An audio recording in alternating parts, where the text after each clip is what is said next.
What's up, guys? It's Jared from Carpe and today we're going to talk about one of the best tools to keep kids engaged in a D&D session.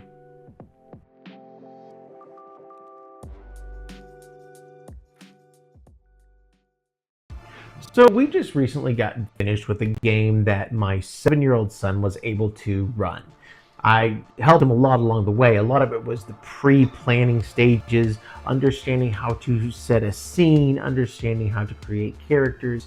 It was really creative for a 7-year-old to go ahead and create that world for them. And he went through and he made a whole game. Now, one of the things with kids, especially around the age of 7, is that's probably the youngest you can get with them, is kind of having the grasp of the describe, ask, roll type of triad of playing a tabletop RPG.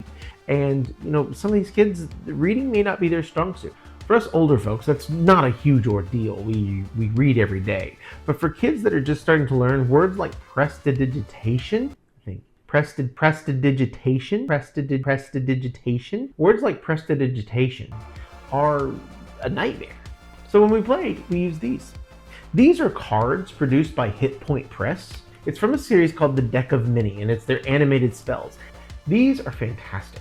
Not only do they have a visual representation of what the spell does, but on the back it has a description of it with all the important information like casting time, range, components, duration, stuff that you need to know. These are great for adults who want to keep a small deck like they're a wizard and they're collecting spells for their own spell book. That's awesome. But for playing with kids and teenagers, I think having these out would really help them conceptualize and visualize what those spells actually do. We started this game off not really having classes. Everybody can make their own character, and they could pick 4 cantrips and 3 first level spells. Now, first level spells, if you used one, you had to turn it in. That was the way they worked. Now, cantrips you could use over and over again, but for some of these, they're great visualizations. This was Eldritch Blast. It helps you zap guys with evil energy. Here's Water Walk, which is really cool because it also visualizes that you can walk on lava. You can get these from Hit Point Press. Right now, they've got a really good sale where each one of these decks is about $20, which if you're just going to do some cantrips with your kids, that may be a worthwhile investment.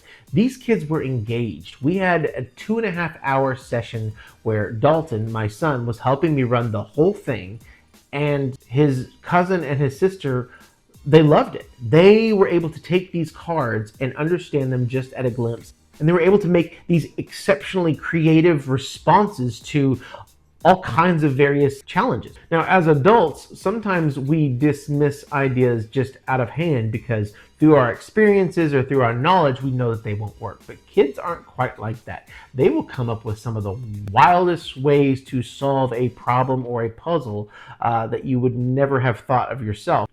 We gave these out as rewards for solving puzzles in a unique way or being able to charm the shopkeeper by rolling really well. We were able to give them a card that had a spell on it. Now, either I or the other dad could help read those spells and kind of explain what they did, but once the kid had it and they had it where they could look at it and tactically feel it, rearrange the cards, they really responded in a way that's much stronger than if they had just written something down or even if they had drawn it, which we've done before. Now, these are great for kids, and they're also extremely useful for adults as well. One caveat, though, they have not updated these to the 2024 rules yet. These are still the 2014 5e 5th edition cards, and so some of the things like sleep, for instance, have changed dramatically. So they won't be quite as useful, but if you're an experienced player and you can easily look it up and not have to worry about what's on the back, that's fine. Now, Hit Point Press also produces tons of these other animated cards that are super useful. One of them that we used in my last campaign was the Deck of Many Things. That is a legendary artifact that completely wrecks campaigns and is just known as throwing the wildest crap at your players and seeing how they react. I gave it to them at level 4 and it almost derailed their whole campaign when there was a portal to the water plane that was created when they were in the middle of hell, which led to a war between the merfolk and the hells of Avernus, and it was wild. I don't recommend giving that to your players until you're almost done with your campaign. But another one that we're using for this campaign, here's a more recent product that they just came out with. This is an actual tarot deck. It is gorgeous. Now here's the Fable Mythos Tarot deck, and it is absolutely gorgeous. I know nothing about tarot. Luckily, it comes with its own instruction manual. It's got definitions for each of the cards. Now this reads more like a traditional tarot deck, which is fine.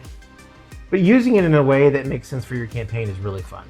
All of the cards move just like the other one. Look at the cat's tail. Look at the wands. They all grow stuff. So this particular tarot deck is a really interesting way of kind of putting this out into our campaign. It plays into the backstory of one of my characters, and so we're able to use it at certain times that make sense for what we're doing. For example, one of my players, the fighter, he rolled really well on a random loot table. He got a 95 out of 100, and the random loot table gave him a wand of fireballs. Now, this was great fun. It allowed him to do all kinds of things, but it was kind of taking away a little bit of agency from the other players because of how OP it was. So when they busted out the tarot cards, he decided to draw 3 cards. What's cool about these is that whenever you draw them, if one of them is upside down, it has a different meaning than if it didn't. And he had just used his last final charges in our last battle, so he was down to 1 charge. And so I did kind of warn him to watch his wand because it was acting up, or it looked like it was draining energy. And when he pulled the upside down Queen of Wands, I was able to say, look at that, your wand has broken. And I was able to kind of rebalance the table a little bit. I hate taking away toys from people, but honestly, he was acting like a wizard. He pulled this one, and then he also pulled the priestess. Another one of my characters was looking for the wild mother while they were in the middle of the jungle, and they pulled the priestess, and I'm able to adjust some lights and say that she's waiting. What an awesome segue this was to my next point. In a D&D session, these work very similarly to how they work in real life. You're looking to tell a story, and these are kind of justifications of small points. If you're creative enough, you can have these 3 items here lead into whatever segue you were wanting to go in there, and you look like a genius for being able to predict the future and see where it's going. So through this book, it gives you some ideas of what to expect, and this is able to give you kind of a glimpse on how to read a tarot deck. It gives you a glossary, it gives you a lot of different ideas. It's based off of intuition essentially, but it's really kind of fun. And again, these things are beautifully crafted and just add another element to your game. I know that this was a short and quick video, and to be honest, it's been a long time since my last upload. That was on me. I am a teacher by trade, and last year I had 3 completely different preps. This year, luckily, I was able to remove myself from my 1 class of a tested subject, which was my ELA class. I love ELA, I really do, but it's going to free up a lot of time because I'm down to 2 preps now, one of them being media and the other one being my career and college readiness class for my middle school. I'm also the Dungeons and Dragons sponsor after school, and what a wild ride that has been. I can't wait to create some more concepts and some more videos about what that looks like for a middle school, because it is such a unique style of play. These are kids who don't know exactly what to expect, and they don't know where it's coming from.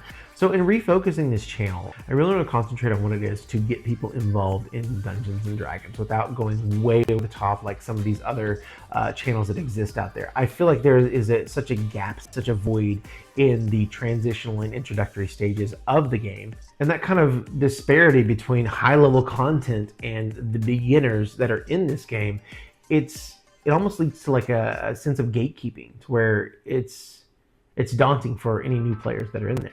Now, there's nothing like actually sitting down and playing or watching somebody play a game. I'm not trying to replace that. What I'm saying is that giving them the resources and the ideas and some of the tools that may help transition them from what they know now to what they want to know, I feel like that's where we find the value in the channel.